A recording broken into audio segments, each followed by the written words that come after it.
এই যে ধরো জগৎ জুড়ে এত এত ছেলে মেয়ে পিলপিল করছে, তারা কি সমস্ত সংসার ধর্ম ছেড়ে বনে জঙ্গলে চলে যাবে? তা নয় গো, তারা এখানে বসেই এখানে থেকেই মাকে ডাকবে। তারই জন্য তো এই ব্যবস্থা, তারই জন্য তো এই শ্রী বিগ্রহ, এই মন্দির। তুই বেটা আমার সব গোলমাল করে দিচ্ছিস। গোলমাল করব কেন? আচ্ছা, আপনাকে আমি সব খোলসা করে দিচ্ছি। আরে বাবা, একটা থাক অবধি তো মানুষকে টানতেই হবে। এ সমস্ত তো তারই ব্যবস্থা। যেমন ধরুন, খাওয়ার আগে মানুষের খিদে পাওয়া দরকার, কোথাও যাওয়ার আগে একটা যাই যাই ভাব দরকার, ঘুমোতে যাওয়ার আগে ঘুম ঘুম ভাব আসা দরকার। এও তো ঠিক তেমনই গো। গন্ধ, পুষ্প, ধূপ, দীপ, নৈবেদ্য, স্তব, মন্ত্র এসবই হচ্ছে ভগবানের জন্য পাগল হওয়ার, ব্যাকুল হওয়ার পথ। মন তো কামিনী কাঞ্চনে ময়লা হয়ে রয়েছে গো। একটা ছুঁচ যদি কাদা মাটিতে মাখামাখি হয়ে থাকে, তাতে কি চুম্বক টান ধরবে? ধরবে না। কাদা মাটি থেকে ছুঁচকে তুলে ধুয়ে মুছে পরিষ্কার করতে হবে। এও তো ঠিক তেমনই গো, ভক্তের মনকে ধুয়ে মুছে পরিষ্কার করতে হবে, তবেই তো ভক্তের মনের আশ্রিতে সগুণ ব্রহ্মের ছবি পড়বে। তবে হ্যাঁ, ওই ময়লা থাকলে চলবে না, ধুয়ে মুছে ঝকঝকে করে রাখতে হবে। বেশ বেশ, কিন্তু তুই তো এসব ফেলে এসেছিস। তুই তো এখন অন্য থাকের মানুষ, তোর মন ছুঁচ তো আর কাদা দিয়ে ঢাকা নেই, তাই তোর ব্যবস্থা অন্য। আচ্ছা বেশ, সাধু হয়ে বেরিয়ে পড়তে না চাস তাতে দোষ নেই, কিন্তু এই যে সবাইকে নিয়ে জট পাকিয়ে পড়ে আছিস, এই জট আগে ছাড়া। হ্যাঁ, এইবার পথে আসুন। এই এতক্ষণে আপনি বুঝেছেন আমার দশা। কি করব বলুন?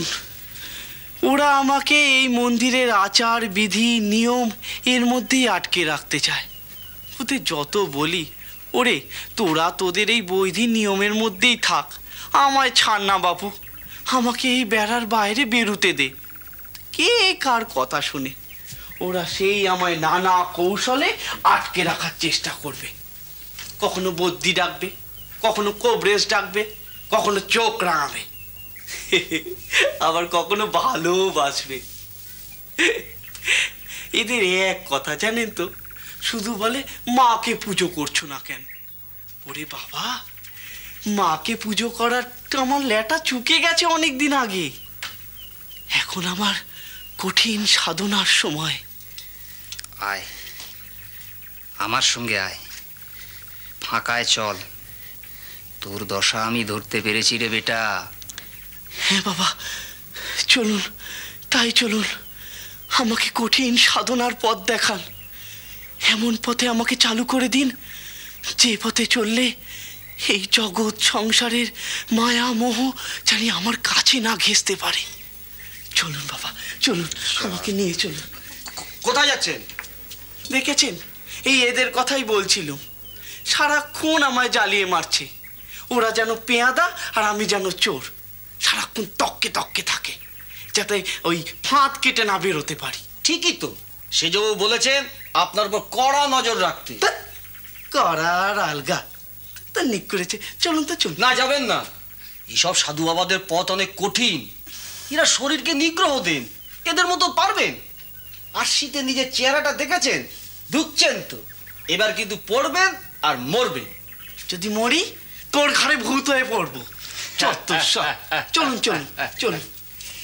চত্বর সব। উফ, এ তো মহাজ্বালা। আসুন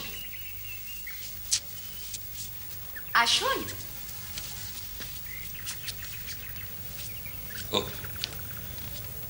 কতদিন পরে আবার তোমার এই ঘরটিতে ঢুকলাম ছোট।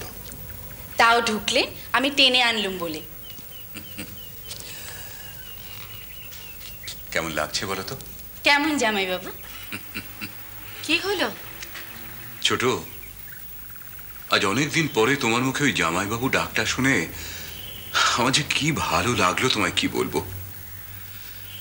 আসলে এ বাড়িতে তো ওসবের বালাই নেই, সব ওই বড়বাবু, মেজবাবু, সেজবাবু যত জমিদারি সেরেস তার তকমাগুলোকে পারিবারিক গণ্ডিতে সেঁটে দিয়েছে।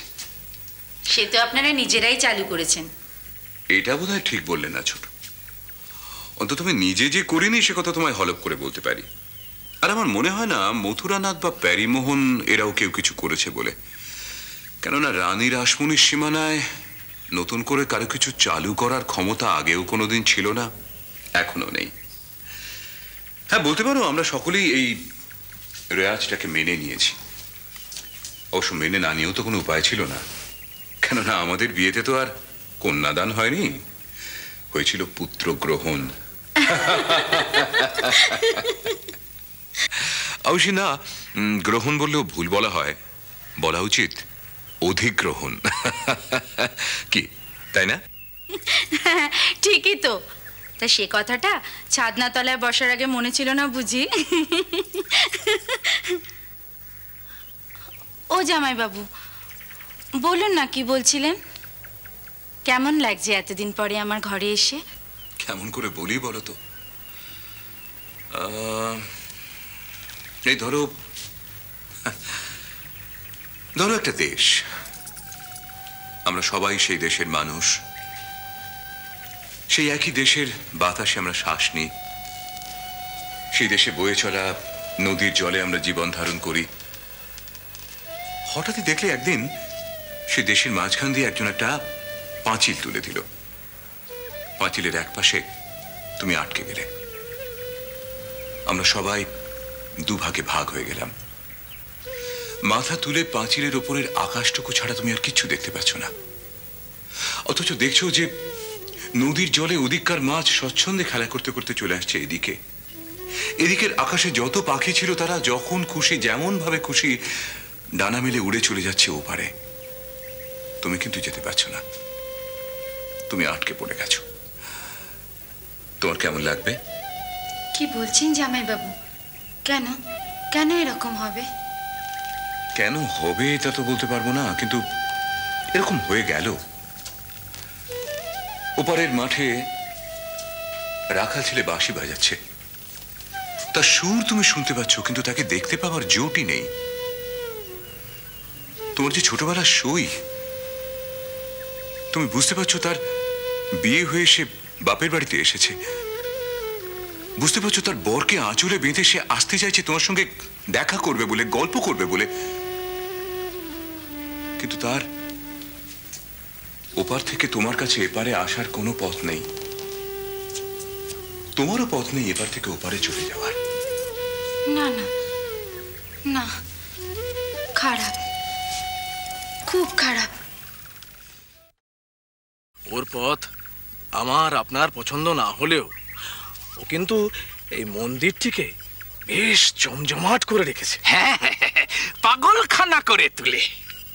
তা বললে তো চলবে না হালদার মশাই, ওর একটাই দোষ, ও তমগুণ মায়ের পূজারী। তা সেগুলো জড়িয়ে দিয়ে ওর একটা দোষ বার করো না।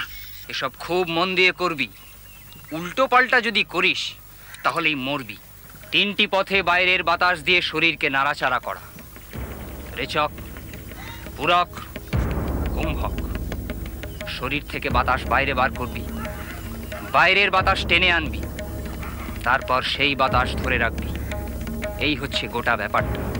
তবে খেয়াল রাখিস, আদৌ স্থানং তথা কালং মিতাহারং তথা পরং নারী শুদ্ধিঞ্চ তৎপশ্চাৎ প্রাণায়ামঞ্চ সাধে। श्री राम कृष्ण